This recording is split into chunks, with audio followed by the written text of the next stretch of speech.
En 2017, France Télévisions a décidé de miser sur Anne-Elisabeth Lemoine pour reprendre les rênes de l'émission C'est à vous sur France 5. Jamais choix n'aurait été aussi bénéfique puisque depuis son arrivée, Anne-Elisabeth Lemoine casse tout. Les chiffres sont en constante hausse et l'émission gagne en popularité. Il y a quelque temps, Emmanuel Macron avait même accepté l'invitation de l'animatrice, un fait rare pour un président de la République en dehors des chaînes d'information ou des interviews télévisées retransmises sur plusieurs canaux. Prochain défi pour elle, inviter son épouse, la première dame Brigitte Macron. La grande complice de Bertrand Chameroy, qui l'a charmée, ne cache pas son enthousiasme à l'idée de voir venir la première dame de France sur son plateau. J'en rêve.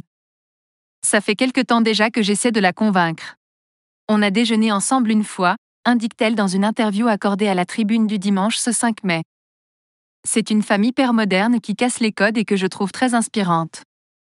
Anne-Elisabeth Lemoine a énormément de respect pour Brigitte Macron.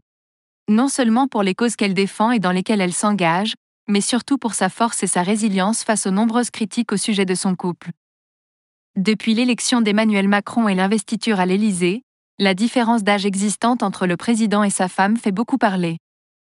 Ce que déplore l'animatrice de C'est à vous, on n'imagine pas à quel point cela a dû être difficile pour elle d'avoir 24 ans de plus que son mari, admet-elle. Aujourd'hui, elle est la cible de rumeurs misogynes insupportables, qui les touchent profondément, elle et Emmanuel Macron. On a envie de l'entendre sur tout ça. Cette situation, Anne-Elisabeth Lemoine la connaît bien puisqu'elle l'a déjà vécue. En 2007, elle partage la vie de l'humoriste Mustapha El Atrassi, âgé de 15 ans de moins qu'elle. Séparée de lui, Anne-Elisabeth Lemoine avait retrouvé l'amour. En 2012, elle s'est même mariée avec Philippe Coelho, un architecte discret avec qui elle a eu son deuxième fils Vasco, son fils aîné Arthur étant né d'une précédente relation.